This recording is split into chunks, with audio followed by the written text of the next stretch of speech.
Thank you. I think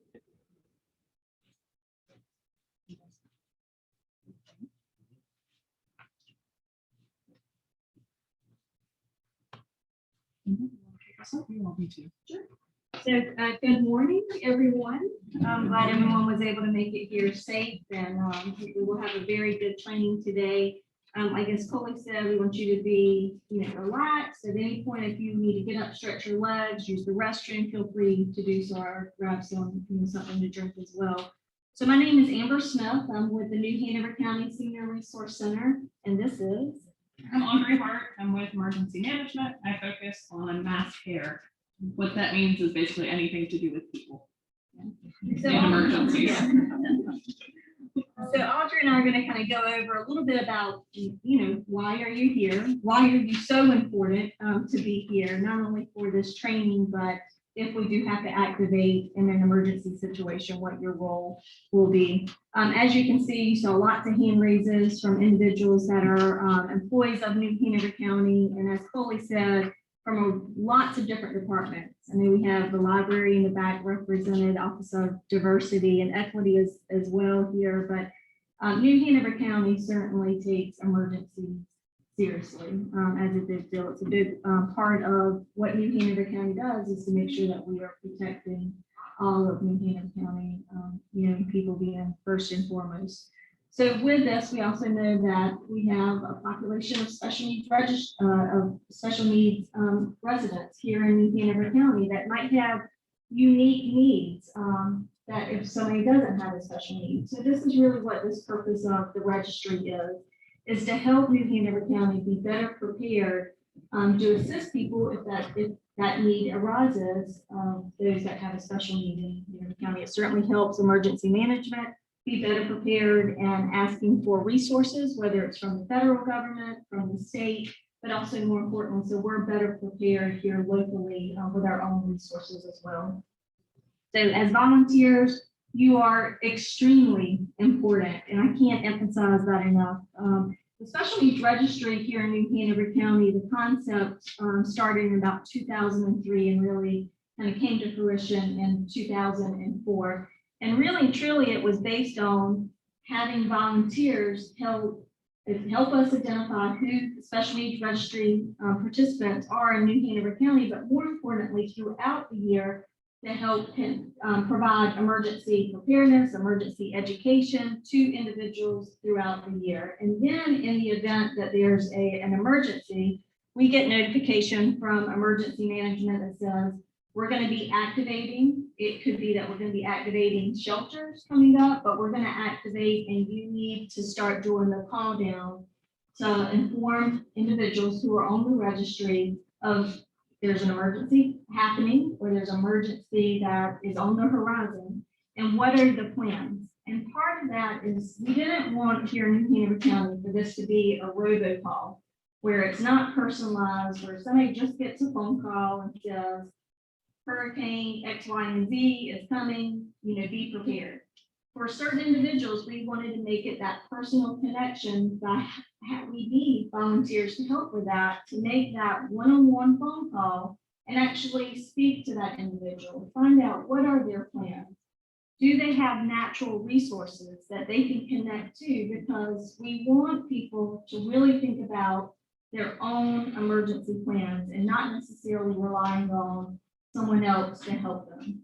And so that's part of what you're so important with, is kind of talking through that, per se, crisis with someone that we all know when something happens, we tend to forget everything. And so sometimes it's important to have somebody talking to you to kind of figure out what are your needs, what are your plans. And then if someone does truly need assistance, then that's really critical, and that you're going to then let us know that, hey, this individual really truly has a high risk or truly has a need.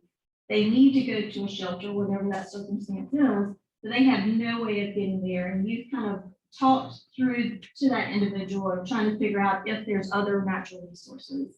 And so that's why part of what your role is so important. And then, like I said earlier, throughout the year, when it's a non-event, to kind of keep that information ongoing for individuals to think about, here in New Hanover County, it may not be a tropical storm. It may not be a hurricane that we're dealing with. We've activated during ice storms, believe it or not, before. If there's centralized flooding, we've had to activate for. We actually activated during COVID. We did several call downs with the special needs registry, particularly early on during COVID. And then a lot of people don't even realize here in New Hanover County, the special needs registry, we also worked very well with public health, emergency management, communications, that actually assists people getting a COVID vaccine in their home through fire services as well. So that was another critical need with the special needs registry, to make sure that those individuals who were not able to get out of their home and truly have a special need, that we are able to help serve them in the best capacity as possible. Audrey, when you speak, if you don't mind stepping either in front of the computer or kind of like where I stood before, and virtual participants will be able to see you too.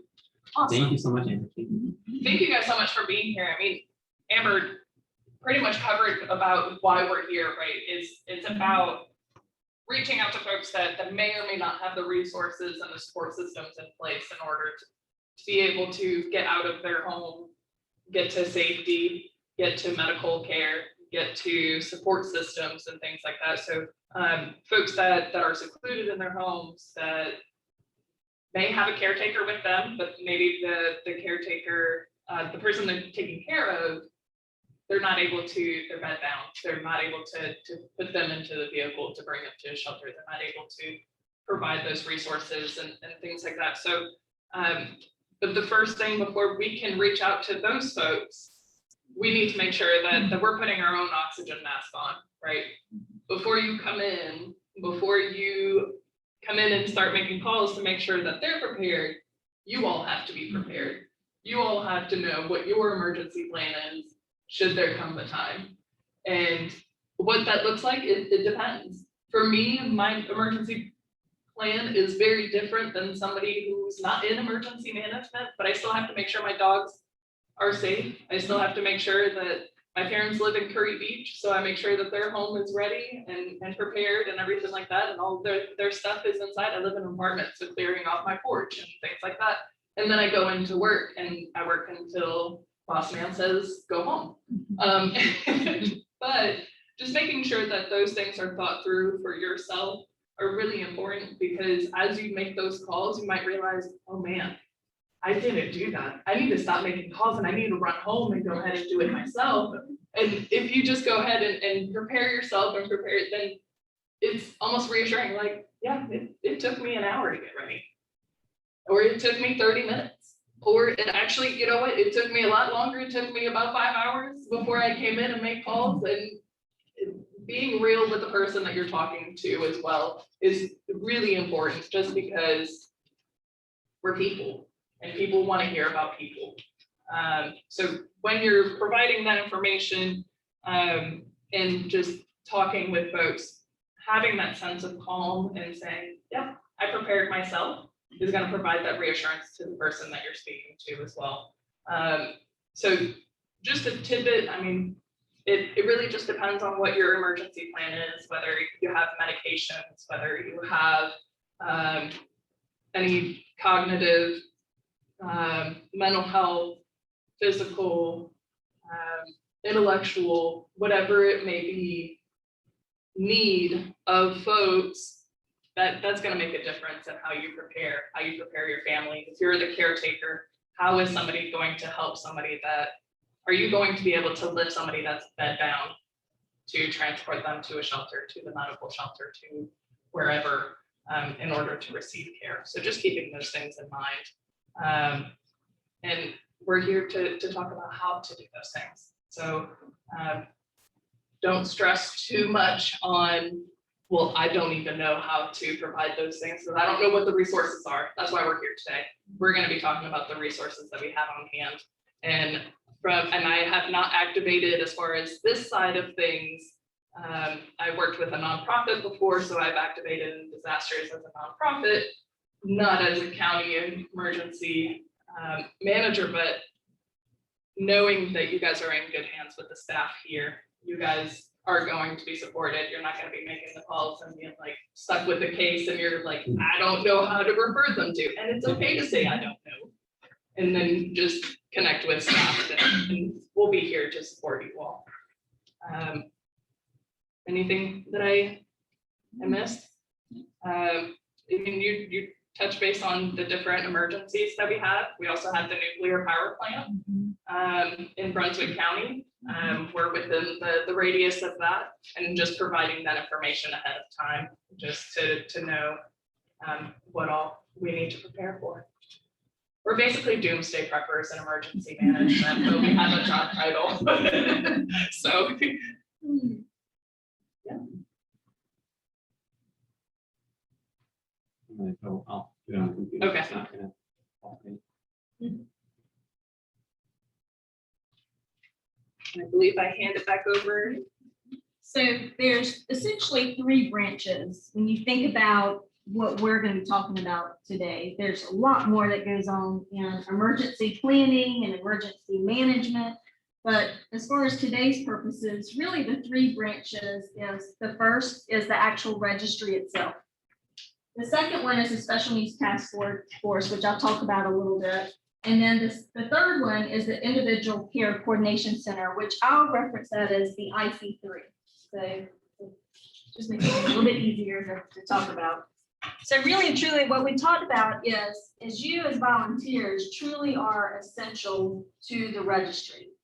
So every New Hanover County employee is actually assigned an emergency task and an emergency shift. A lot of people don't realize that. And so all county employees, and usually in some type of capacity, in a Florence situation, for example, every employee served in some capacity during Florence. But when you look at the front end, there's a lot of stuff that goes on, and that front end is really where the volunteers, you really are essential in helping us be prepared when we do activate. So the registry we talked about is those are individuals. Whenever we're activated, we ask you if you can come in and help us make those phone calls. Right now we have about 400 individuals on the registry list. It is a voluntary registry. We cannot force someone if they don't want to be on the registry. We're not going to do that.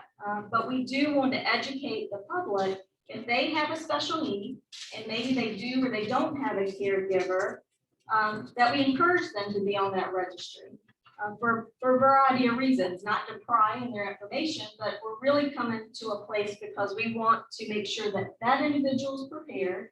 And then also that New Hanover County knows what we need to prepare for in an emergency type of event.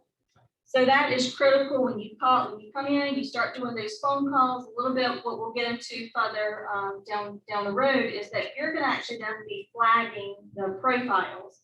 You're going to, after that conversation that you have with someone, you're going to really be critical in your note taking, letting us know, is that person okay? Do they have plans and they don't need assistance? And then there's the kind of category that we'll get into that you'll flag them up. You can't reach them. You know, a lot of people think you might get a telemarketer calling and they're not going to pick up the phone. I probably wouldn't pick up the phone, but we were going to continue to try to get in touch with them as best as we can. Or we have individuals that say, I have no idea what I'm going to do right now. Can somebody call me back? So we're going to make sure that we flag that to make sure that we are following up with that individual to call them back. And then we have another category that you would let us know as staff that this is a high risk situation. This individual, they are going to need assistance. And there's all different types of needs that could fall into. And we're going to go through scenarios later. So then what happens with that is I'm going to skip a little bit to the second one. I'm going to go to the IC3. So what then happens after you make all those phone calls and we get all those flag color-coded system all pretty and neat, then we're going to take that to the IC3. And that is a branch basically of emergency management. It's kind of the human service branch of it. That's when we're going to have caseworkers in there making phone calls, all different types of staff making phone calls. We're going to focus on those high risks that you flag. And so when you're doing the note taking, we'll talk about that. It's critical that your notes are really clear and concise because somebody that had no clue what that conversation that you had with that individual, they're gonna need your notes to kind of pick up and follow up with that situation. So we're gonna handle those high-risk situations first, and then certainly we're gonna be doing the follow-ups for those that were yellow. And then through an emergency, usually you will always hear that New Hanover County announces an emergency public information number. And that's for individuals that they can call in for really a wide variety of questions. And then sometimes that call center transfers those special needs calls that somebody that might not have been on the registry, they transfer it to the IC3. So we're also working on those situations as well, in addition to those that have already been identified with the registry. So that's a little bit about the function of the IC3 during an emergency or during an activation. And then the special needs task force, that is something, Audrey, I don't know if you want to touch on it. This is a really neat where we have lots of different organizations and agencies involved in that. I'll let you touch on that. Absolutely. So the special needs task force is comprised of a lot of county staff, a lot of different agencies like long-term care facilities. There's oxygen providers on there. There's a lot of medical equipment providers on there. And there's also a lot of community partners that provide human services, whether it's nonprofits, whether it's Trillium is part of it, Catholic Charity is a part of it. I'm missing different types of them, but there's literally 70 different agencies that come together when we talk about emergency plans for long-term care facilities and also adult programs and things like that. What are your emergency plans when it comes down to it? If a hurricane were to occur, if Tropical Storm Elsa were to arrive, how are you going to be providing services to the folks that you serve? And especially if it's to vulnerable populations and there's a lot of vulnerable populations that are itty bitty, and there's vulnerable populations that are older and everything in between. And so how do we plan for those things? And the task force is really just meeting to make sure that everybody has a plan and we communicate about the different resources that we have in our community to be able to serve them in times of emergency. So that task force has been meeting since 1997. And we've just been continuing to meet and learn and grow and making sure that we're ready. Audrey, you reminded me that something I failed to touch on is the registry isn't just for older adults in New Hanover County. The registry is really for any resident in New Hanover County that has a special need. We've had individuals on the registry that were 0 years of age, that were just a few months old. And then we've had some individuals on the registry that are definitely well over 100 years of age. So it's not based on just age. It is truly based on if somebody has a special need. And as Audrey talked about with the special needs task force, emergency management works all year round with different facilities, skilled nursing facilities, assisted living, group home type of settings. And so those individuals that are in that kind of comprehensive healthcare system, they are in a system that they already have emergency plans made for them. So somebody that's in a skilled nursing facility would not be on the registry. But emergency management clearly works with the administrators at each facility to make sure that that facility has a plan in place during an emergency. I'll use Florence as an example because I hope you never have a Florence event. But just because they're not on the registry doesn't mean that New Hanover County may not need to assist a facility. During Florence, several facilities needed fuel in their generators. I can't tell you how many times that New Hanover County facilities management, emergency management went out during the storm and was putting fuel in generators at facilities. That happened numerous times. But just want to make sure that just because somebody that's in a facility or is receiving that kind of wraparound service doesn't mean that New Hanover County is not going to support them in a time. Just means that the special needs registry may not be the best place for them to receive services. So we're gonna kind of move along, enough from me. And we'll have Becky talk more about what. Hey, everybody. I'm Becky Doherty. I know most of you, but a few new faces. I work. You just want to stand by the computer, then the virtual participants. Can you can see me? you. I'm Becky. Becky Doherty.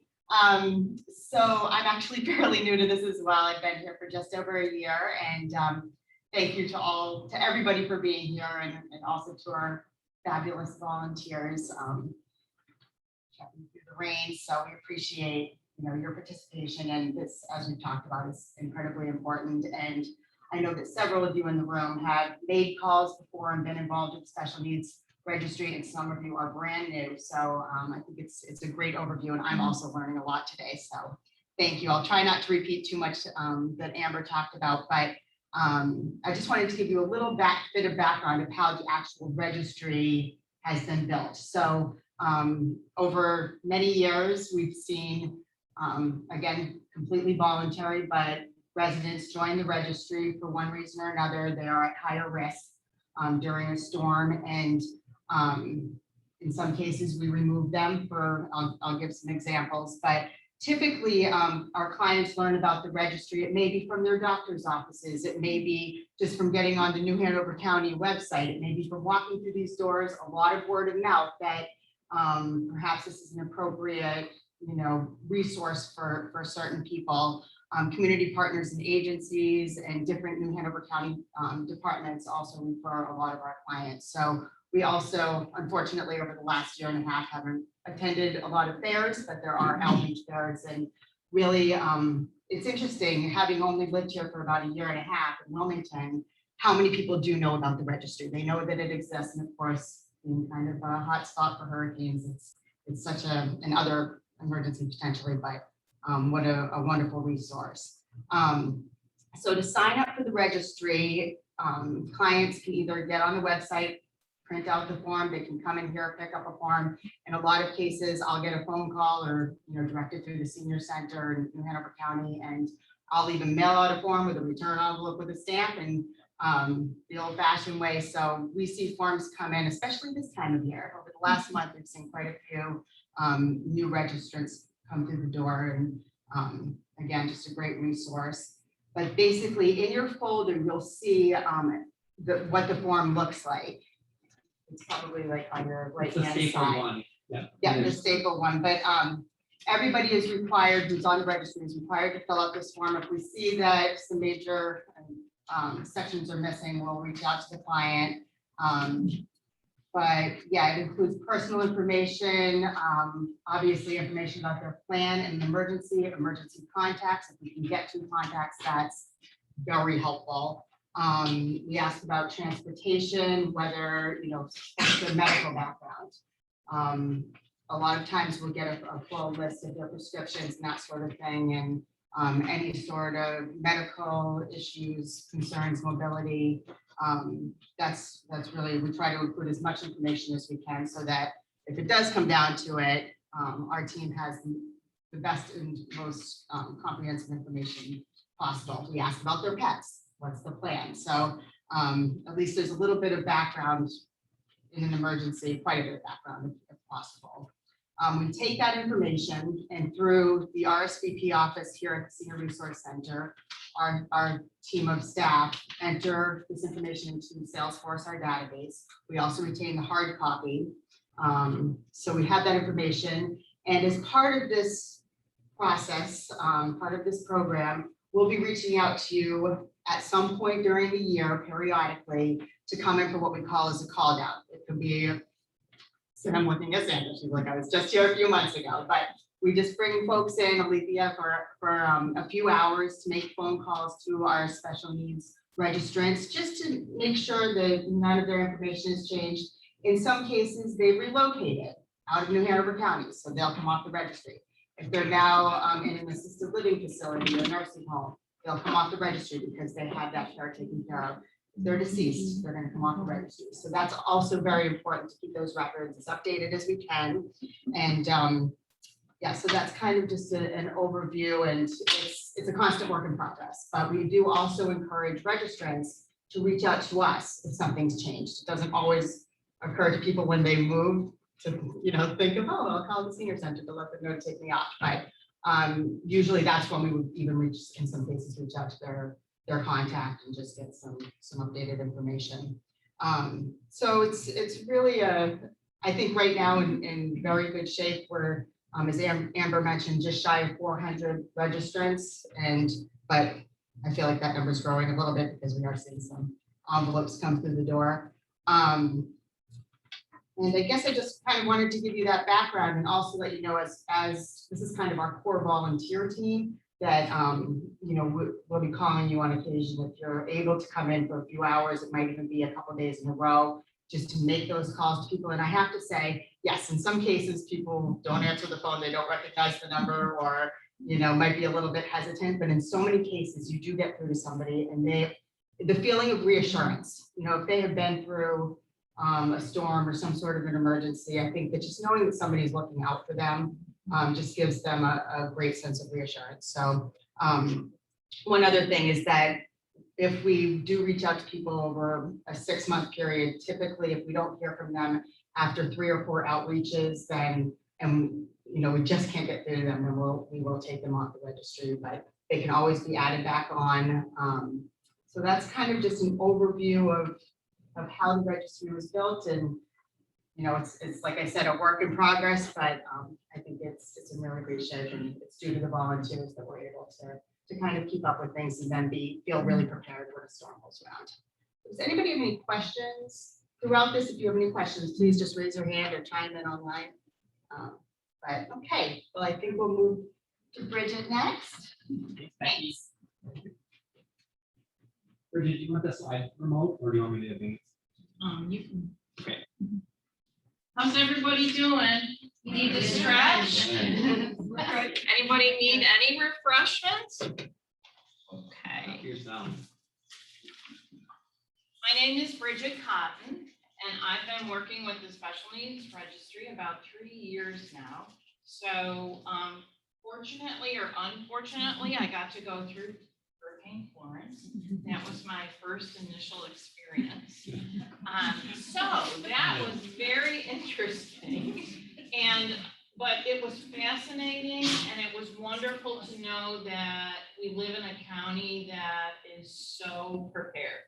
And it was wonderful to see, and it was wonderful to talk about after the storm and find out what worked and what didn't work. So we really appreciate everyone's participation. So what I'm going to talk about is what happens during an emergency. So the activation in regards to emergency is, of course, by the Emergency Management Director through New Hanover County. And Amber will let us know when we need to do a call down. And she is informed that a call down is necessary. What we try and do is between 36 and 72 hours prior to a storm or an event that's been identified is to conduct it here at the Senior Resource Center. And we would contact all the volunteers, that folks like yourself that have gone through the training, who have previously gone through training, have participated and told us that they are ready and available to do that. We certainly would reach out to you, make sure that you're safe, that you don't need to leave the area and take care of any family members. We want to make sure, certainly, that your plan is in place and that you are available to come in. The call down, of course, is conducted here. Senior Resource Center staff will be available, will be around and helping you throughout the entire shift that you're here. We do ask if you could do a minimum of 2 hours. It would never be more than 2 to 4 hours of helping us with a call down to the registry folks. So all of the supplies that you would need are provided for you. All we need is for you to come here to the center. I'm going to show you a little bit about what we would provide to you. Everyone would receive a tray, and in this tray is provided the flag system that you see on the table in front of you. We'll go over those codings. There are red pens, of course, other pens. There's paper for you to write specific notes. Involved too in this is, of course, the flag system and the color coding system. A description of what that is. Also, you would receive a stack of the actual special needs registry client sheets. And on the back of that sheet would be the script that you would say, and also information that we would need updated, and a place for you to make notes. During the time of the call down, when you're here, there would be a designated space for you. Right now, the hope is that this would be the space. There would be phones available. We would have you spaced out enough so that you would be able to hear on the phone. We're very fortunate to have this room and the room next door as a perfect place to make a call down. We would receive assistance, of course, through the center and IT to make sure that we have enough phones for the people that were coming in. Prior to the actual call down, staff would give you another mini refresher, would talk with you about what the current situation is so that you would be informed as to what we knew at that time. Okay. There would be staff that would be constantly walking around so that if a very specific question came up or a concern by a resident, there would always be someone available to you that could help answer that question. And if we don't know it, we would actually, make note and make sure that we always get back to that person.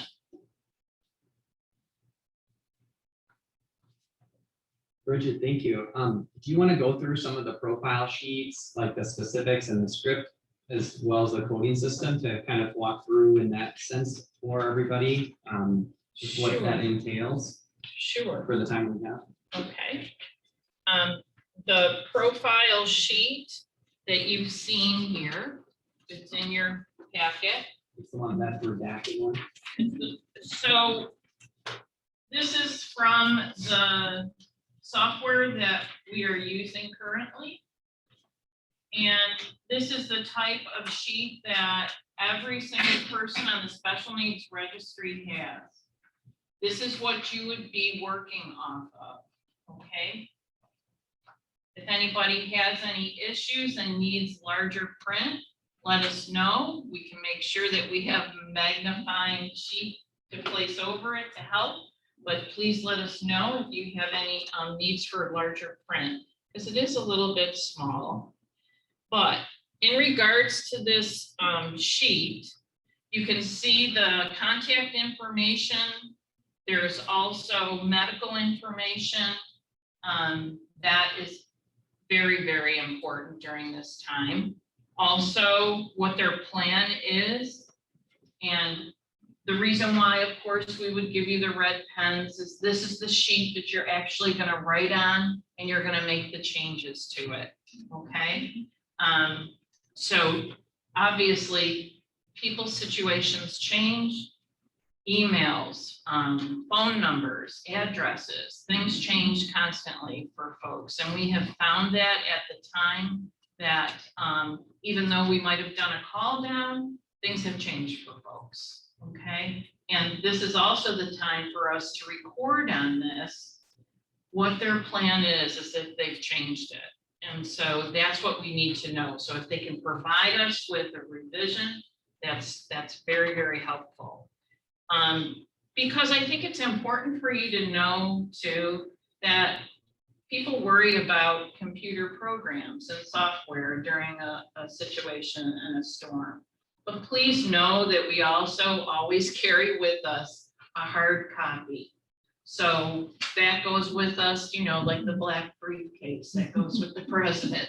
So Amber has her black briefcase, and so she brings it, and there is always a hard copy, and that's why what you do and how the notes that you make are so important, because we might not always have the opportunity to make the changes in the actual computer system before a storm is going to hit. So penmanship or writing, print, if your script is not great and you're a better printer, please do that. It's really important so that you know that the person that's going to be reading this can actually read the information. So this document is very, very important. It will be provided to you. You'll just get a pile of them to go through. Staff will come through constantly picking up these. These are actually what you're going to be flagging. So the flags that you have are actually going to be put right on, just like that. And the color code, and that's all that is.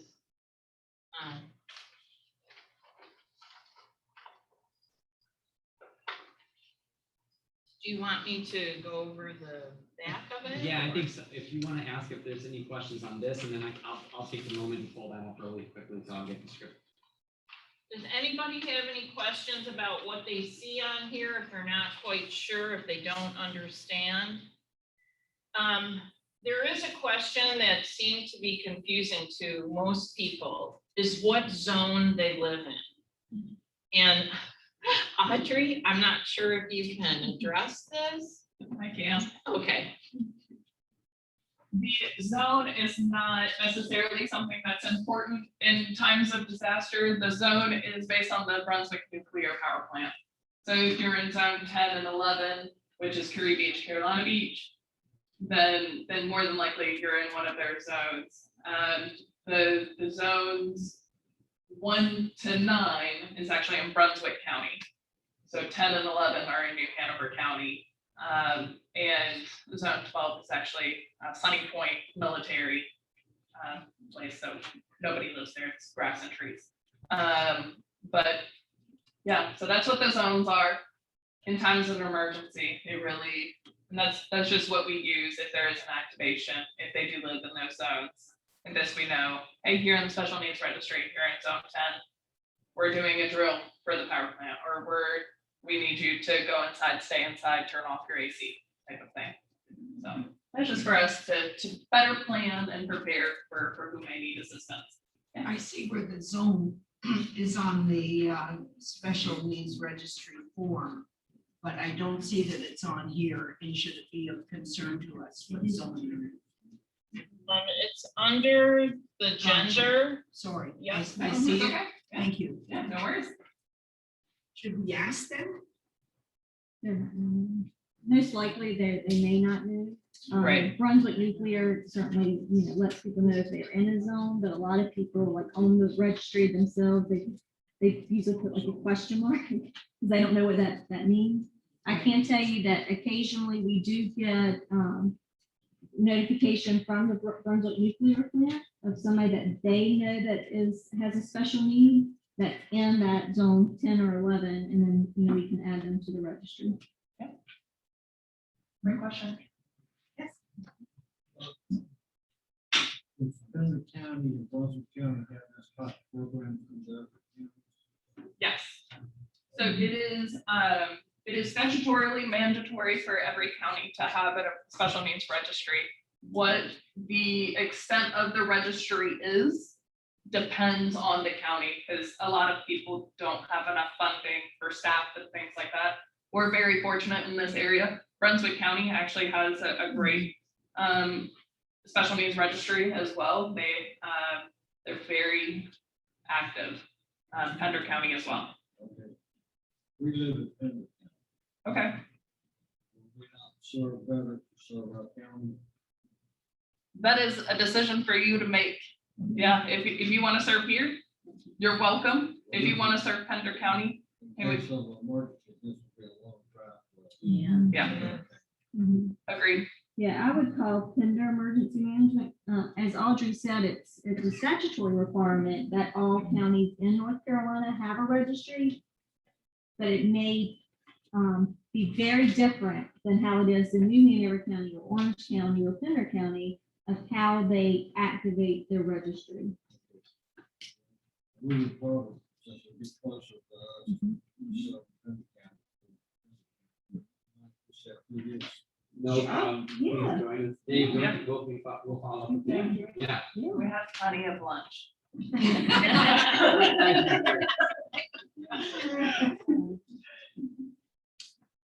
Are there any other questions on the form that you might not know about? I've got one thing. Okay, Under medical information in the middle, over at the end of the column on this side, it says insulin dependent. Is that insulin dependent? yes. Thank you. Mhm. There are a couple of spelling errors on the form that we just haven't been able to remedy yet. So, I know, insulin, supplemental. I had previously helped Becky with some of these calling, not too long ago. And I'm kind of confused about, a lot of people put down a whole bunch of medication. And some of the people I talked to didn't want to give me any medication information. They thought that wasn't any of my business. So how do you ask them for that, or?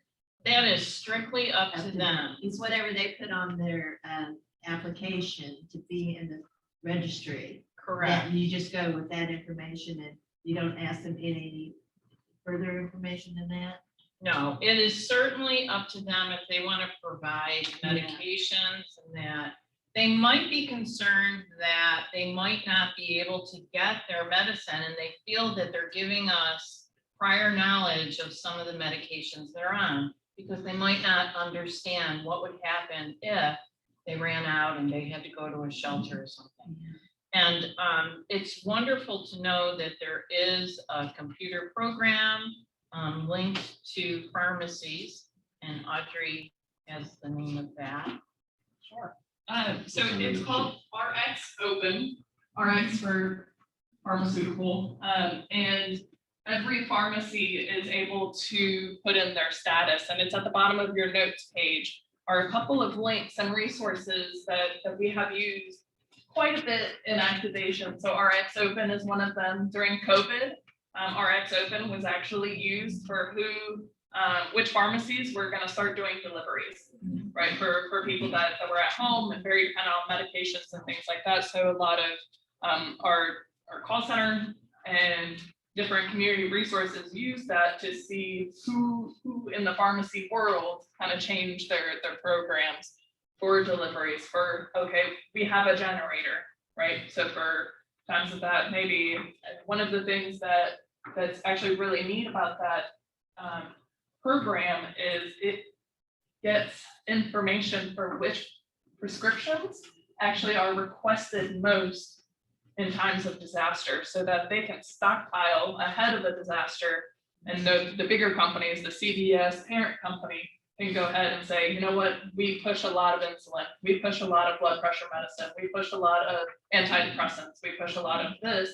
And so they can go ahead and start moving those prescriptions ahead of a disaster so that people can go ahead and get it. It's also, you are able to receive additional prescription, even if you just got it 2 weeks ago and you have a month worth of you in times of an emergency, you can get additional prescription given to you by the pharmacies, even if you just got it 2 weeks ago and you may need it just because you're evacuating inland, you need to go ahead and get additional medications and things like that. So, yeah. So definitely medications is a question and it's an area of concern for a lot of people on the registry. And so you might get those kinds of questions, but please know, and you can always flag down a staff member who can reiterate all of that information for them to reassure them. Because a lot of times people were concerned about refrigeration for some of their medications, and would that be available if they had to go to a shelter, that type of thing. But yes. What do these websites do? If I sign on to RX Open, why would I do it? What would it tell me? The same thing for the other website. Sure, so RX Open, the way that it works is you can put in your address or even just your zip code. It'll tell you all of the pharmacies near you, what the hours are, what their services are, and if they're open, maybe they have adapted hours in times of an emergency. Instead of being open 9 to 9, they'll be open 11 to 5, right? They shorten their hours, they have delivery, they have drive-through only, or you can walk in. So each pharmacy can update their profile and just keep it aware of, okay, I can go on there, put in my pharmacy, go find my pharmacy, find out where their hours are, or find out if they're closed. Maybe they don't have a generator. Maybe they got flooded. So then I can look at what other pharmacy is close by with services. For crisis cleanup is the other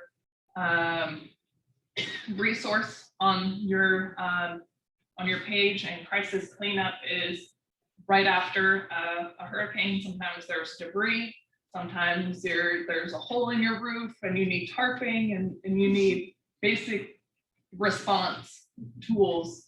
And crisis cleanup, what it is a phone number that the person can call and say, hey, I need this.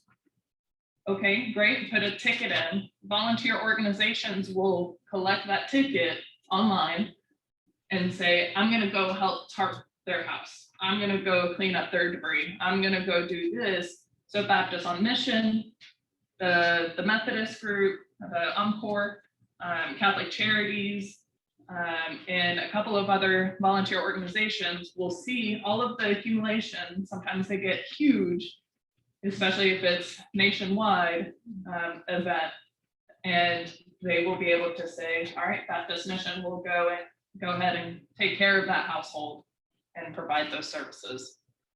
So that's what those tools are for both RX Open and Crisis Cleanup. We just wanted you to all be aware of those and be conscientious as a member of our society and helping us with this. If you could get a question like, how do I know I can't determine if my pharmacy is open? Like I don't have internet access. You're going to run into those issues as well. But we just wanted you to be aware that these exist as tools for our community. So in regards to this form also, right now, our youngest resident is a 2-year-old who has very critical medical needs and would need certainly services, all the way up to someone who's 104. So, it is every age, every possible medical need we see through this registry. I think we should maybe go to the back side. So the back side of this is your actual script. And I think it's really helpful to have this because it tells you exactly what you need to say to the folks. And if you see that the resident is under 18 years of age, you would definitely need to speak to the parent, and that person will be listed. But this is Bridget. Sorry, just real quick, we're just gonna read this script, but just to let you know that depending on the emergency, actually New Hanover County Communications along with emergency management will help craft the script specific to that event or call down. So it may change a little bit from what you're seeing today.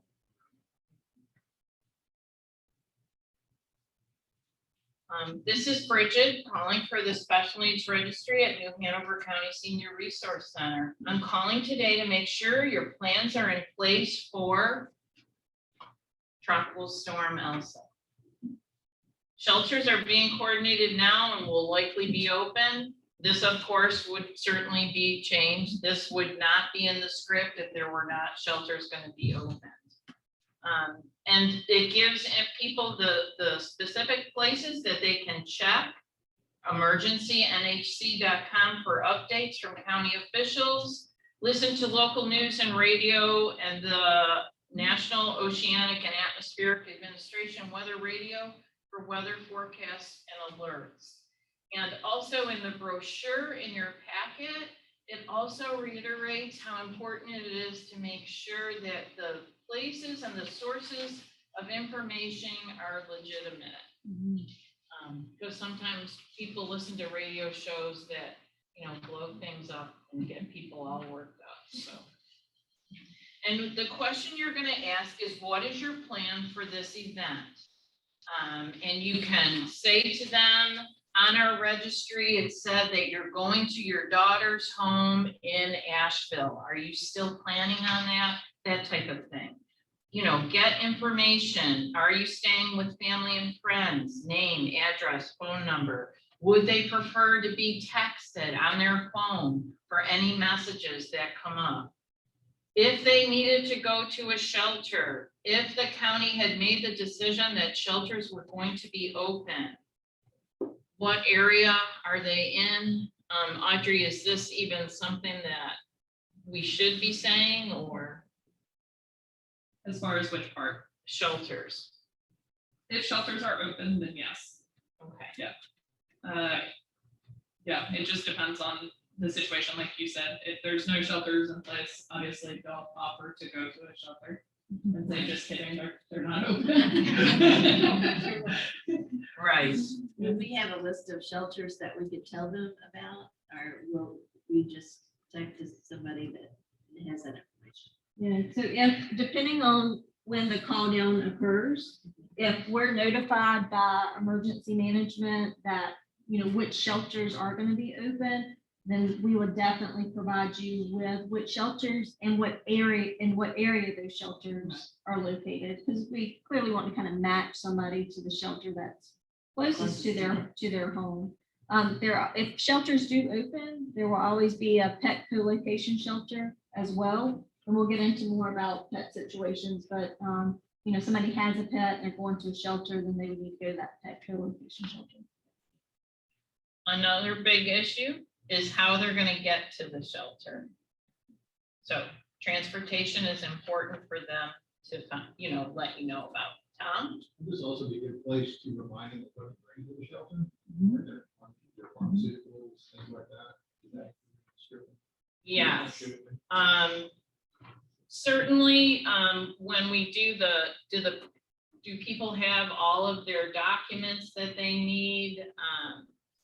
When we did outreach, we provided an idea for people, and at a wonderful event at MLK, they had buckets, the PVC buckets. And we encouraged people to put their supplies in that, copies of their meds list, important documents, put it in the back of their closet. When they needed it, they could just grab it. And also it's a great place to put fresh water for them too. So that's something that is always talked about.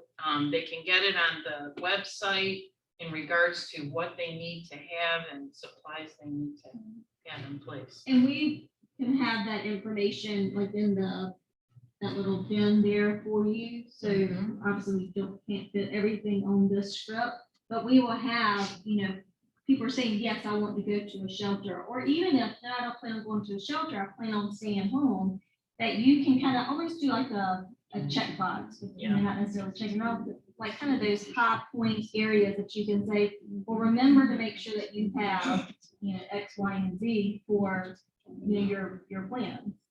Yeah, and that is a whole page that we provide to you, and it would be in the bin that you have. And just really quickly, just to mention, I mean, that's a wonderful point. Even if you stay at home or if you evacuate or go to a shelter, you need to have that emergency kit.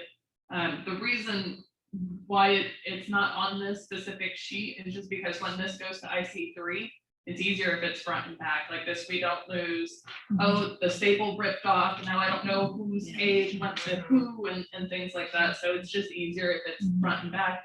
Like this, when we're calling down from IC3 and coordinating services, we're not worried that we're missing a page or anything like that. It's just concise and get more notes on the bottom. This about dialysis patients, are they given a list of their dialysis when they're going back? I know this from experience because I was running with the Red Cross and all the dialysis units were flooded and they couldn't do so much at New Hanover. 85 she had to turn away. But bottom line is this, are they given a paper with their dialysis ratios there so that they can take it with them to another dialysis unit? Do y'all know that? I know that typically DaVita or the other dialysis centers, they do stay in contact with their clients during an emergency. During Florence, it was certainly a challenge, a big challenge, and that's where really those community resources really came together from all different areas. It didn't matter at that point where you normally went for your dialysis. It was at that point who was open so that somebody can go for some, treatment. It might not have been full treatment, but at least some treatment. So I know DaVita did work really hard in getting their centers back up and running as quickly as possible. But they say they were amazing and they stayed in contact with their clients, or there was that coordination between other dialysis places such as the hospital. Any other questions? Okay. And of course, the next one is sheltering in place at home. And do they have people that they can check in with, that would check in with them? And you'll see in that section, there's a question. Would you like to receive a call back if telephone service is still working? Just reassurance calls. We did that every day, all day long. When we were at the IC3, if it was tagged that they needed a reassurance call, they just really needed someone to check in on them, because there are many people that do not have anyone to check in on them. And so that's sometimes that they might be elderly, their health might not be great, but the main reason is that they have no one at all to check on them. So that is a great reassurance that we can provide to them. Okay, and then there's a section about undecided. If they're asking us for advice and what to do, we cannot provide that. That is not something that we are able to do. We can encourage, educate, and just let them know that the emergency services, that's 911, fire, police, may not be available during an event due to hazardous travel conditions. And this did happen during Florence. No one was able to be out on the road. So sometimes when someone has frail health, a matter of hours can be life or death. So pre-planning is very, very important. The bottom of this is certainly to write notes. Important for the date and time, please write legibly. You can sign your name, and that helps us because at the top it says to put your name. If we have any questions and we can't read something, we're gonna call you and just ask you if you can decipher it. So that is the document that you will be provided. Okay, any other questions with that? So in front of you on your table, you have these packets and they're flagging to put on the actual special needs registry sheet. The flag system. So in your handouts, it's going to be called the coding system. That's what you're going to see there. Sure. If you get so much information, you ever access a page, you just have to keep it on that one page, no matter how much. So for the audience virtual, the question is if you are making a call and you get so much information that you run out of space on the note section, is there going to be another page that you can write? And the answer is yes. Very good question. We will provide you almost like with a blank note page or document page And we will, attach that to the profile. So the coding sheet, the system, of course, it's important for everybody to know you do have to dial 9 if you're here at the center for an outside line. Okay, long distance, because some of the emergency contacts, if you cannot reach the person, we do try the emergency contact. So please know you have to dial 911, the area code and the number for any long distance. So write your name on the top, write legibly, highlight changes, please use the red pen. And there'll also be highlighters for you if you want to highlight a whole section for us. Every profile sheet must have a label. So no matter what, we need to have the information and to be able to quickly look at it, because in a short period of time, 400, and please know that that's just the 400 that we have. What happens within this time frame is people walk in to the center here. And in the past, we have received 30 and 40 at a time from places and neighborhoods that everybody just decided that they wanted to join the special needs registry. And so we took those all in. So that's information that we have to verify. So it does happen. Okay, so designation, green, no action needed at this time. All information is correct. So that means they've got their plan in place. All of the contact information that we've been given is correct. And they say, we're fine, I'm good. I don't need you folks. Thanks so much for calling and letting me know. Okay, Bridget, yes. what if they have, they're fine, and you're gonna go to green, but there's changes in address or phone number? Is it green? I would still code it green. So the question is if you're doing a call and they say, I'm good, I'm fine, whatever, thanks for calling, but don't need you. But there might have been a change to their address or something. Still write that in a red pen, like their address change, because I promise you, regardless if they're green, red, blue, whatever color, we're still going to go look at those profiles and we'll make those changes, typically after the event. So good question, but just put that green, because that's just going to let our staff and our team know that they don't need assistance. Okay, yellow, call back. You received no answer or response. We do not leave a message, but we do try and call their emergency contact person. So that is yellow. It just lets us know that follow-up is needed. The next is red, which is, of course, with anything, a high priority. It means that the coordination of services are required, and that would be determined at the IC3 as to what adequate response we would be able to provide. So those are all our kind of critical and special cases where we need to know. And sometimes there are people that year to year have needed our assistance just because of the medical condition they have. And so those are certainly very important.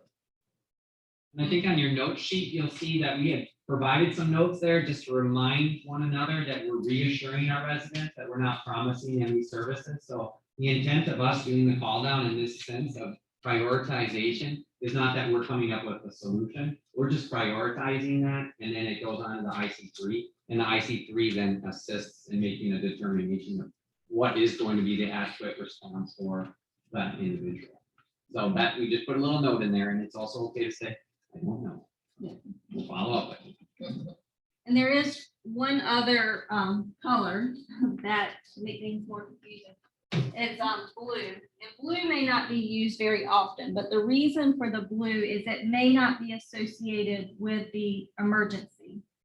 So the best kind of example I can think of is you may call someone and kind of go through the script and they say, I don't have any food in the house. I haven't had food in the house in a week or whatever, the case may be. Well, that's probably an issue that we need to, revisit with that individual even after the storm. They clearly have a resource need. And how can we help them even after the emergency? So in that particular case, they may be flagged red because they need to go to a shelter and they need transportation. But they've also have kind of revealed some information that, you think, oh, we could probably help these individuals even after the storm. So that case, it would be 2 flags on that one, a red and then a blue. And that blue is just more so for the team to help that individual well after the event occurs. Can I ask a question? Okay. This is when you're called, the client obviously answered the phone. The client has inpatient issues and had a caregiver.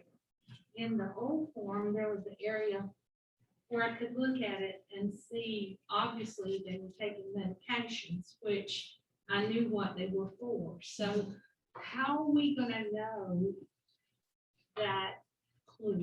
Or, I mean, I could tell it, but I went ahead and called an emergency contact person, and yes, they were definitely a caregiver, and yes, I was glad I called emergency contact. Is there a clue on here, like where you've got the medical or some of the other stuff that I can use that as my track to? So make you're sure they're saying if you safe? call someone and you identify that we may not need to be calling that individual, Correct. instead we need to be calling the emergency contact. Correct. We should have a note section where it says other medical notes, like on the bottom of this. It may be listed in that, so like call caregiver first. That's a good question. Does everyone see that? I have pulled it on the screen. I know it's a distance away, but it is at the bottom of that profile sheet that Amber was referencing there, where it says like this individual, as a redacted example, doesn't have any medical notes or list a caretaker, but that's where it would be. Yeah. Okay. I'll tell you too, sometimes on the form, like whenever we receive the information, the caregiver's number is going to be listed as the primary number. So you may call that person and ask for Amber Smith, but the caregiver says, well, this isn't Amber Smith, I'm her caregiver. And so they may tell, for them, you had that conversation, obviously explaining why you're calling and things like that. And certainly, if we haven't caught it, Becky has done an incredible job updating the registry. And if we haven't caught it that someone is deceased and the emergency contact is letting you know, please extend our sympathies, of course, and that we will make sure that we correct our document. But she's been able to certainly update it to this point. When telephoning, please do the following. If you get no answer, just put them at the bottom of your pile and please call back. Please try and make a second attempt. And please let us know that you have attempted a second time. And also, everyone should have an emergency contact person. We do not leave messages. And Amber, is there a reason why we don't? Yeah, the reason why is, so when you're called in to help us with the call down, we have it kind of configured and set up. And we hate for you to leave a message, and then when the call down is over, all that information is then transferred to a totally separate location. And if somebody were to call, we wouldn't be checking that phone that was here to see, get that information. So that's part of the reason is not to leave a message. I can promise you if it's flagged yellow and then it's transferred to the IC3 team will continue to try to make contact with that individual as well. And if people have call identification, the phones here should say New Hanover County. So they should feel, they should feel some relief that New Hanover County is contacting them. Phone number is no longer in service. Definitely call their emergency contact person. And then just before you finish, if you could just try a second attempt.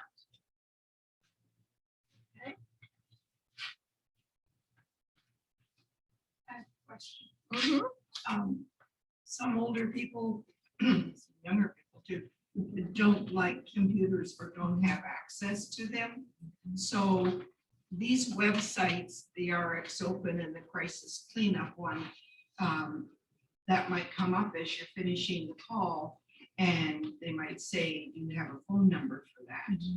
Is that going to be available, that we can give them a phone number, or is it going to be strictly on the internet? We can see if there's a phone number for those organizations, but that's a good point, is if you have somebody that doesn't have access to, the internet or what, can't go online and look for those resources, write that information down on a sheet, because that's important information, like individual does not have access to a computer or to the internet and needs resource information, then we might want to flag that as yellow. It might not be per se a critical high need at that moment that we need to work on immediately, unless it's a situation that we do.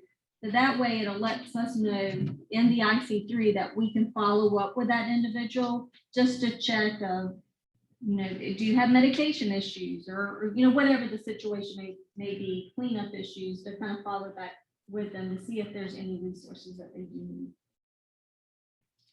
need. The other answer to your question is there are phone numbers for those resources. They don't publish them until they activate as an emergency. Oh, okay. So each emergency, so for crisis cleanup specifically, there's a different number if there's a hurricane out in the Gulf, and then there's a hurricane here. There's two different phone numbers, and they'll publish them differently in times of emergency, just like this. The people that are answering the phone for Hurricane A are answering the phone for Hurricane B, and vice versa. Those are published last minute. Ms. Gardner, can I ask, where will they be published? Those numbers you just said. The phone numbers will be published for those resources on those websites.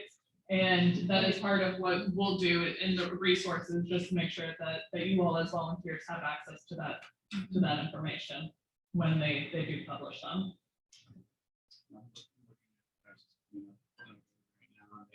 Actually have a hotline for flooding in West Virginia.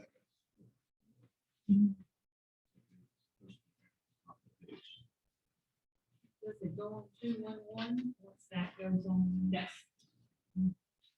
You're welcome. We want to also say we can be extremely flexible with folks in regards to the request for working shifts between 2 and 4 hours, and we just ask for a minimum of 2 hours. Because you'd be surprised how long it takes to get through a little pile of calls. But we can be extremely flexible. We understand everyone's time, and certainly during this period of time, things need to be flexible. Also, just want to make sure that I say there will always be staff available to answer your questions and to take any difficult calls. We are here to help. Anybody have any questions over what we went over? Thank you, Bridget. I just want to talk about two short things before we jump into the role play and the script scenarios. IT, information and technology, will be assisting us when we flag them and things like that for local events. So say we activate for local flash flooding, we activate for localized tornado, we activate for whatever it may be. IT will be able to utilize our registrants through special needs registry to pull who is in that circle and just call those folks. So say there's a super localized event, right? There's gonna be, like I said, a tornado, the Brunswick nuclear power plant, and I keep talking about that, but and for flash flooding and things like that, IT will be able to draw a map around where the event is. And then we can pull who lives in that area and start calling the people on the special needs registry just for those areas. And so that's a really cool tool that is relatively new to us. So that we can focus our calls a little bit more, especially for localized events. So that even if it's just 2 to 3 staff people making those calls, because there's only maybe 10 people within that area, we can still touch base with those folks and say, hey, are you okay? Are you in need of anything? Is your power out? Are you able to receive the care that you need? So that's a neat tool. And just to reassure you all, we're not at all expecting you guys to retain all of this information until we activate, right? We will have a refresher training when you guys come in and you receive your bin and everything like that. We will give you guys a refresher of, hey, just so you know, this is our script for this event. Here are your profiles, and kind of talk through kind of a just in time training for you all, just to refresh. Oh yeah, we did talk about that in the training. And I mean, even myself will talk about different hazards and things like that until my coworker brings it back up to the top of my mind. I'm like, yep, you're right. But need that reminder every now and again. So just so you guys don't feel the pressure of needing to remember absolutely everything. That's unrealistic. Yes, ma'am. Will this presentation be available after this? Yes, we're recording our session today. So all of those who are on the virtual are able to listen in, and there are several volunteers and staff who were not able to participate today. So that we'll make that available through YouTube, and then we can send out the link to those who would be interested in learning, re-observing that as well. So Great question. thank you, Audrey. I think the other thing I was going to reiterate too with that just-in-time refresher training, many of us in the room, as I mentioned, are from New Hanover County, and we have staff, but at the time in which the emergency is taking place, as Amber mentioned, we all have individual roles. So we'll be here as a senior resource center staff supporting our volunteers who are designated to assist with the call down. But Audrey will not be in the room with us on that day. She'll be off doing her other tasks. And again, you know, we have other team members who are going to be assigned different responsibilities throughout the county. So what we want to do now is just walk through a couple of role play scenarios. These are, you know, actual events that had occurred in situations that we have been familiar with. We certainly are going to have anonymous names. These are all made up names. So what we're going to do though is remember that on the day in which we have asked for you to come and help, you're going to have a stack of the profile sheets. You're going to have your bin, and you're going to have your flag sheets. You're going to have, you know, Post-it notes. You'll have all of the other pieces of information that are going to be most essential for you to make that confident phone call to then assist with understanding what those needs are for that individual. So you've got a stack of those profile sheets. So in these scenarios, we're just going to pretend like, oh, well, here's my first phone call. It looks like I'm calling or contacting and whoever it is that's listed there. So remember, on the back of that profile sheet is your script. In our scenarios today, we're not going to read through that script every time. We're just going to ask that key question. So just pretend and allude to the fact that we are already having stated, hi, this is Cully Shelton. I'm contacting you from the Special Needs Registry with New Hanover County. So imagine that we've already read through that part and we've gotten into the beginning of understanding that essential question, what is your plan? And that's what we're trying to find out. So in our scenarios today, we're going to then have our team members act as though they are one of those individuals who just received that phone call. So I do need a few volunteers who would be willing to take a question and become one of our clients. We've got one virtual volunteer already. Jeff he's on par, he's waiting for us, but I need 3 individuals here in the room that would be willing to help us out. Any takers? All right. Danny, thank you.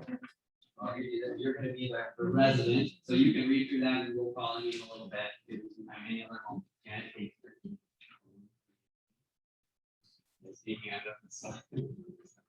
Wonderful. All right. So that's kind of what we're going to do here now for the next little while. And this will just roll into question and answers. And then if I hadn't mentioned earlier, We are so appreciative of the time that you've taken to be with us. And we also wanted to be sure that we could nourish you and help you with your safe travels home. So we have lunch and all of our refreshments, everything's still available. So we're gonna go through this next section and take a break. So I think at this point, Jeff, if you can unmute yourself and we'll have Audrey here role play with you, Jeff. Sure. So the scenario is Mrs. Jones is called and she reports that she has 2 small dogs and a large parrot and is concerned about where she can go if she has to evacuate to a shelter. All right. Well, thank you, Ms. Jones. Thank you so much, Mrs. Jones.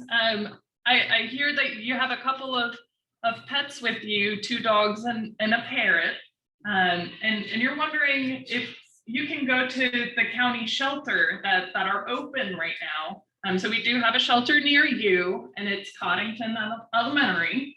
And unfortunately, at this time, we're not able to shelter any parrots in our shelters. You are able to bring your pets, your dogs, your small dogs, and the animal services will be able to house them in that shelter. But your parrot will have to go to the sheriff's animal control building off of Division Drive. Will you be able to drop off your parrot there and then find your way to Coddington Elementary for sheltering? Yes, I can do that. Awesome. Thank you so much, Mrs. Jones.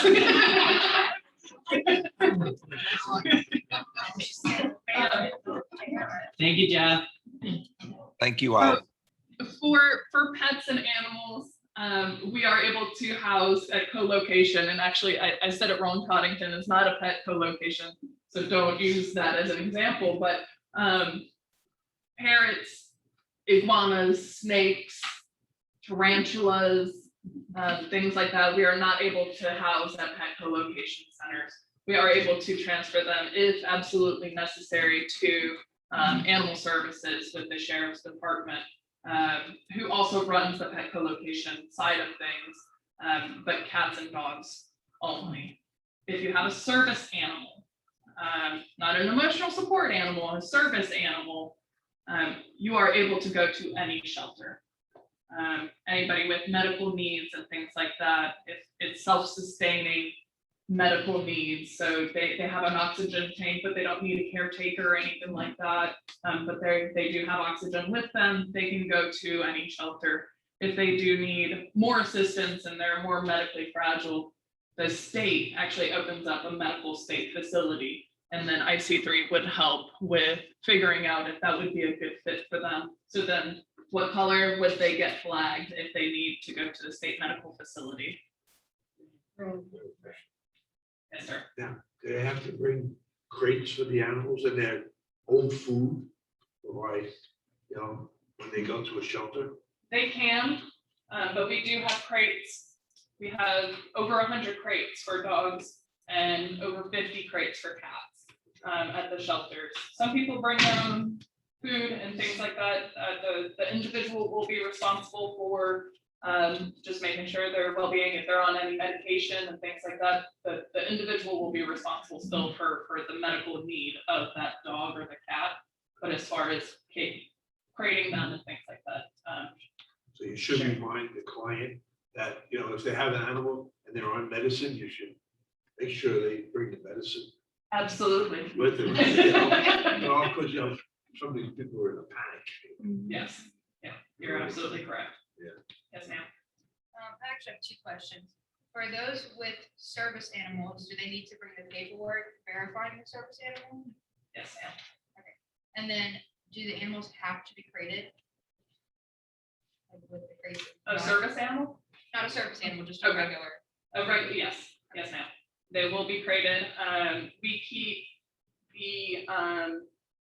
the human sheltering and the pet sheltering a little bit separate. Like this animal services does have room in order to take them out and go outside, relieve themselves and things like that, and without having to go through the cots and the shelteries. So we keep that hallway not blocked off, but just separated like this. And also allergies and things like that. You don't want the dogs and the cats to be right there on Otherwise, you won't get a whole lot of sleep. You probably won't either anyways, but, yeah. Great questions. So in that scenario, you had your profile sheet, you had written on the back that you had already gone through the script, you wrote your name on the top. And for this situation, you would have selected that they're gonna go to a shelter, you would have written down where they were gonna be going and when they were trying to leave. You would have, written in there that they had the pet information and then that they had transportation to get to the shelter from what you understood. So would this be flagged with the coding system as a green, a yellow, or a red? Just for Mrs. Jones. Yeah, just for this individual. Green. Yeah, so green, they had pretty much everything figured out. They could get their parrot where they needed to get the parrot to. They were comfortable getting themselves and their pets to the shelter. And they didn't really elaborate on any other needs that they would have had at this point in time. They just said, yep, and they continued on. So you would then have written at the bottom, when did you make that phone call? What's today's date? You would have written in there that, everything is set, they're bringing parrot to sheriff's department and bringing dogs with them, going to shelter, sign off on it. So if they know their plan is to go to Cottington, do they need to take any extra steps, or like what if Cottington has too many people? Like how is this? Sure. So the question is, what if we refer somebody to a shelter and it might already be at capacity, especially during COVID-19, our capacity for sheltering has diminished a lot. So I would give a backup location. I would say, you know what, we have opened these 2-3 shelters, however many, Cottington, Eaton, and Blair. We've opened these 3. I believe the closest one is Cottington. You can call Epic at 798-6800 and see what their capacity is. The Emergency Public Information Line Center, which is what Epic stands for. Sorry, I speak in acronyms. They will have access to what the capacities are of each shelter. And we'll have access to that staff, we'll have access to that. So if Okay, we good. see that a shelter, because the county's tracking how many people are, going into a shelter and they know what the capacity is for that. If we see that one is starting to get full, we'll quickly run around and let all of you know that don't refer anybody else to Cottington or whatever, shelter is getting full. So we'll let you know. I will say the good thing is because on your roles, because typically you're coming in, that 36 hours before the event, usually you're not going to run into that situation. Usually the sheltering, historically, if it were to become full, and normally it was really just Florence that I've ever seen that really shelters became full, was like right before the storm was getting to hit is when shelters started to get full. So there's no like formal reservation needed. At this time, no. People just show up, they know the location and. Yeah, and if someone does have internet access or email or whatever, we really do encourage people to sign up. They can go onto emergencynhc.gov and they can sign up for emergency alerts specific to New Hanover County. And so the county will send out an alert if a shelter is full, or if a new shelter is opened up, they'll send those alerts out. This is what Amber's referring to. So this is the website for New Hanover County Emergency Management. Residents, anybody, even if I'm an emergency contact and I live in, Pennsylvania, but my relative who I might be concerned with, I just want to know, I can sign up and anyone can do so. I mean, you all are aware that they exist for counties, states, and so this is always accessible. Good, thanks. And Lauren and Janine, I know you guys are on virtually, and I'm going to put you guys somewhat on the spot and saying that they do an amazing job at making sure this is live information and times of activation. So they keep it updated very frequently with the communications and outreach department. They're they're up and at 'em way ahead of, sometimes I go to say something and Lauren and Janine are just like, yep, we already know. We got it. And they're on top of it. So they're wonderful partners to work with. So Jessica with New Hanover County, she's on the call too, and she's just reminding us too that emergency management website is where you can go to click those buttons and register. But the actual website that's gonna be, announcing alerts to the community is emergency. So there's another website, but basically, she just was reiterating that they're readily accessible. People type it in, they'll be able to easily find that. It's the same communication that's gonna be going out. But this is just how people can easily register if they've never done it before. Best to register before the event. Awesome. All right. So excellent. Thank you so much, Jeff, on the call virtually, and Audrey, thank you for helping to field that too. Glad that that individual is in a good place and they have what they need. So basically at this point, then what we would do is, I believe, did somebody have a scenario that dealt with, we have an oxygen scenario, somebody who needed, okay, Janet. So we're gonna call up Bridget, who will be helping us with this call. And Bridget will have just made a phone call to one of our residents. Okay. Okay, Thank you. want to read your scenario? Oh, I don't know what I'm gonna do. I've got 3 small tanks left. And I use my electricity for oxygen concentrator 24/7. And I have like 4 liters. And I don't know what's gonna happen because if I run out of power and then I don't have a generator, so I don't know what I'm gonna do about that. And I don't know what's gonna happen because I ordered some tanks, but they're not coming for like 7 more days. You know how that is with the mail sometimes. So I don't know what I'm gonna do. I really don't know. What can I do? My goodness, so.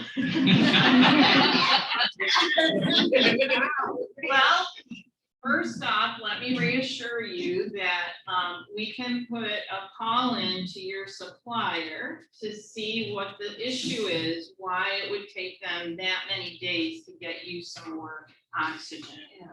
So, yeah, so absolutely. So if your plan is that you're gonna stay at home and you've got your concentrator, as long as you've got electric, you can use that concentrator, okay? And if you need additional tanks, we can make a call and we'll give you a call back and let you know what the supplier says. But every oxygen supplier has a plan in place for their customers. Okay, so they will contact you if they haven't already, and they will talk with you about your current oxygen tanks and how many you need, because the idea is that they want you to have enough for up to 3 days.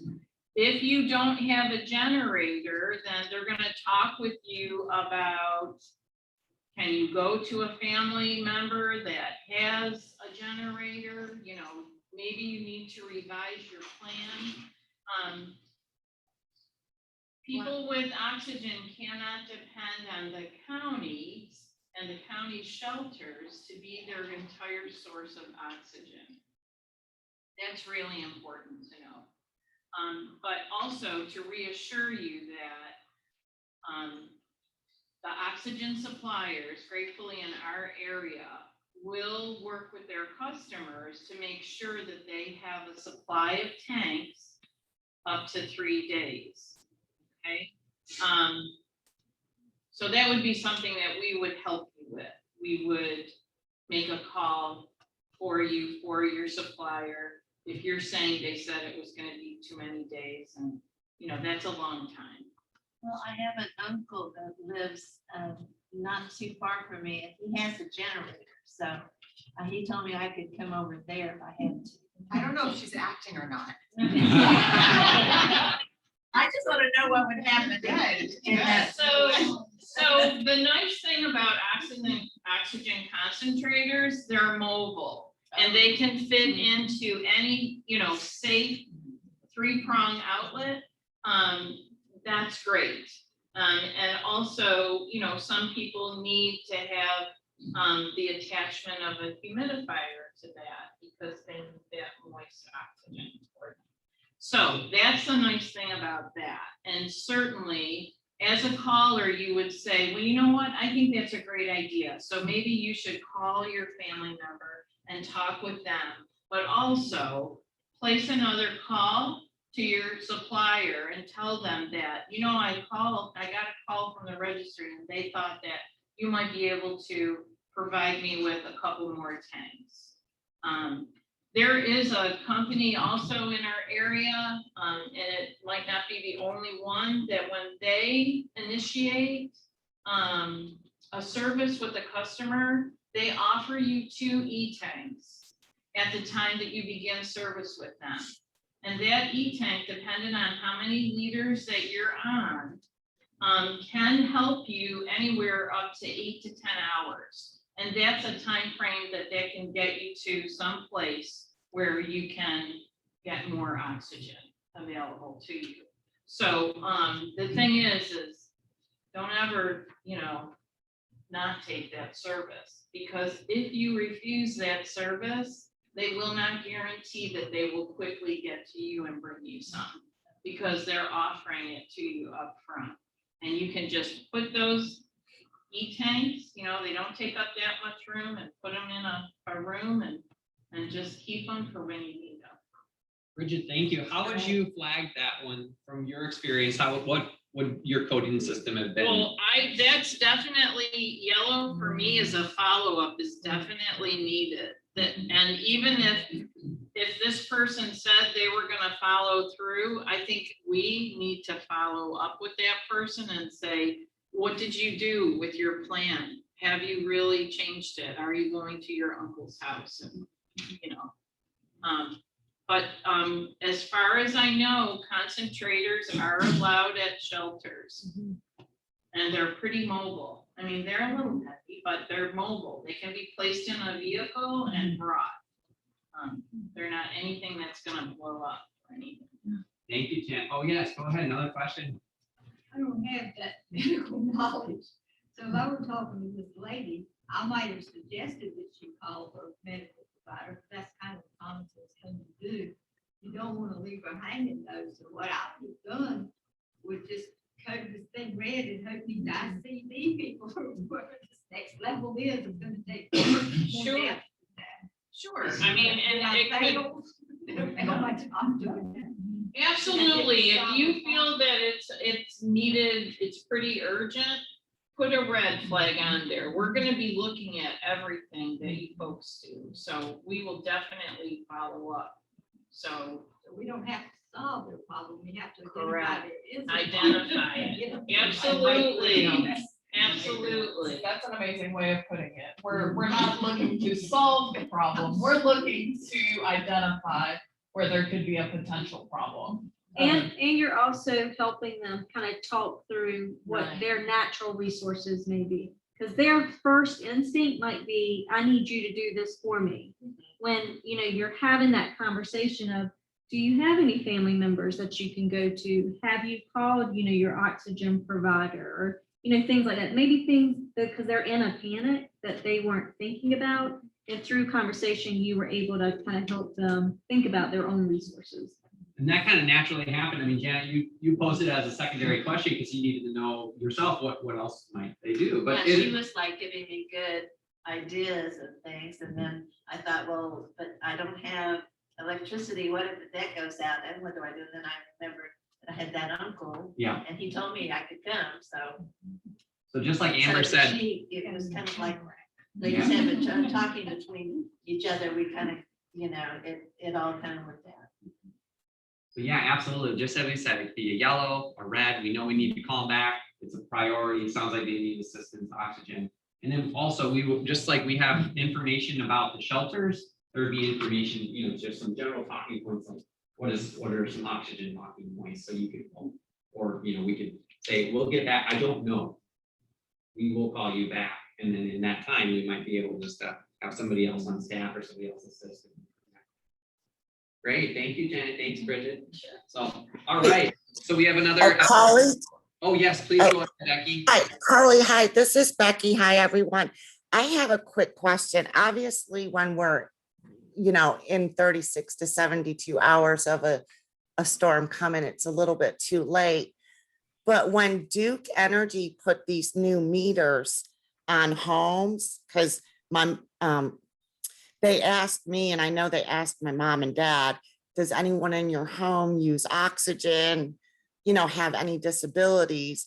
Because they were supposed to flag those homes to be able to go and get, or not energy, electricity back to them faster.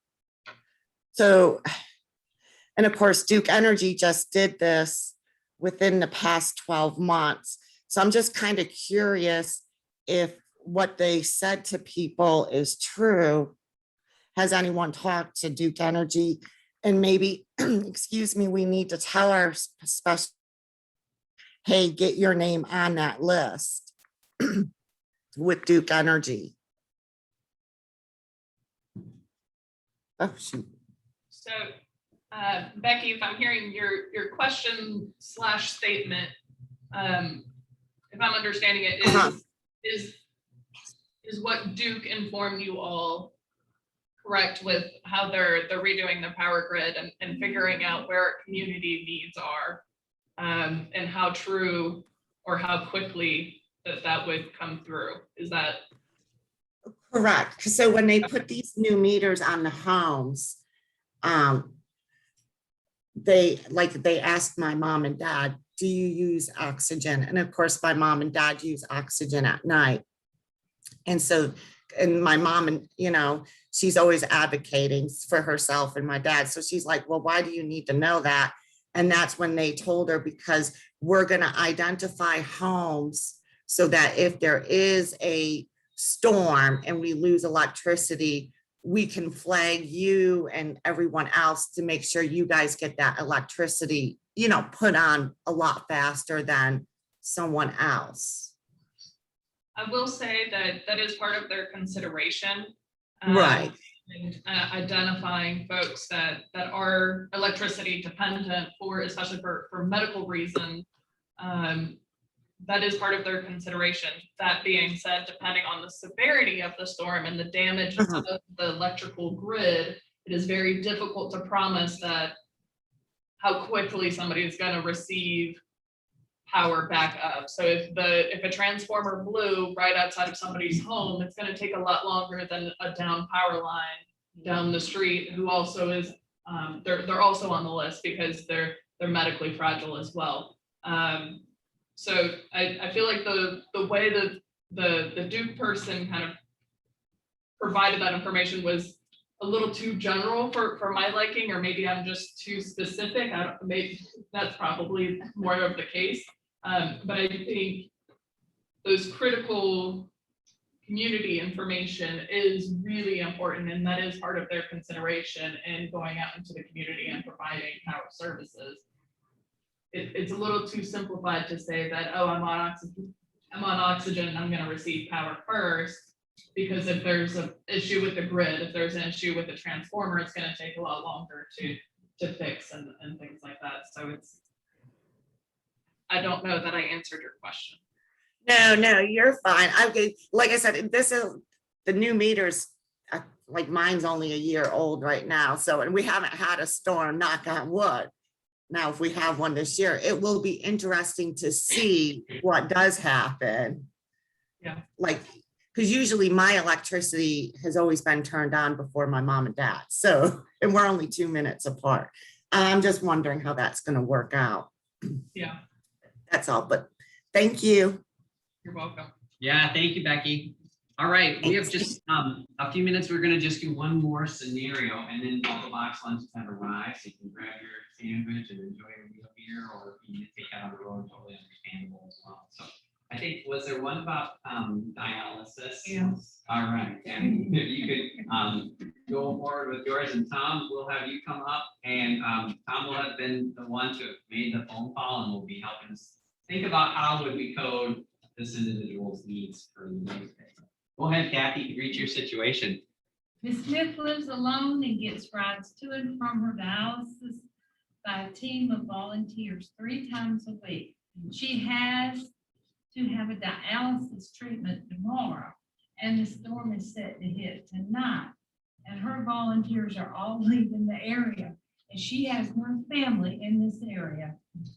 Okay, so I need to know which dialysis center that you're gonna normally get your treatment at. I need to know what time that treatment's gonna take place. And then from reviewing the information sheet, I want to find out if you need wheelchair transport, because that depends on the vehicle that we would be sending out. And then I want to assure you that we have a team of people that's in place to assist with situations like this. We're going to make every effort to assist you with your transportation needs to dialysis. One of our team members will be getting in touch with you shortly.